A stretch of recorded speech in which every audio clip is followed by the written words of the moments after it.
কিসের আবার কেরিয়ার? তুই সৎ পথে রোজগার করবি, এটাই তো অনেক। আমি গর্ব করে সবাইকে বলবো আমার জামাই হারাম না, হালাল ইনকাম করে।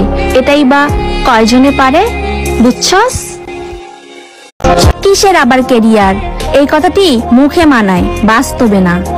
কেরিয়ার ছাড়া ছেলেদের কোনো দাম নেই, কারণ এই সমাজ কামাই দেখে জামাই খুঁজে।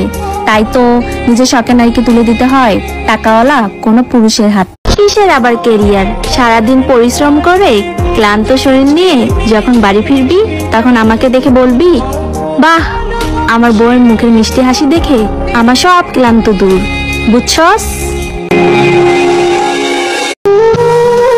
আমি হাসি দিয়েই দুঃখ লুকিয়ে রাখি।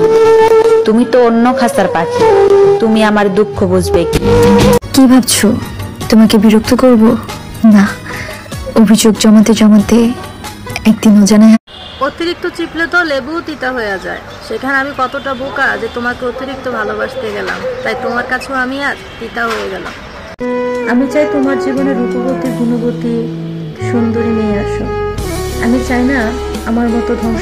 সঠিক মানুষ প্রথমবার আসুক বা দ্বিতীয়বার আসুক, তৃতীয়বার আসুক, যখনই আসবে তখনই আপনার জীবন সুন্দর হবে। কারণ সঠিক মানুষ আসতে সবসময় একটু জীবনে সময় লাগে, আর ভাগ্য ভালো হলো তো প্রথমেই চলে আসে। যত্ন করবে, নিঃস্বার্থে ভালোবাসবে, সেটাই ভেবে নিবেন আপনার সঠিক ভালোবাসার মানুষ। প্রথম দ্বিতীয় বলতে কোনো কিছু নাই।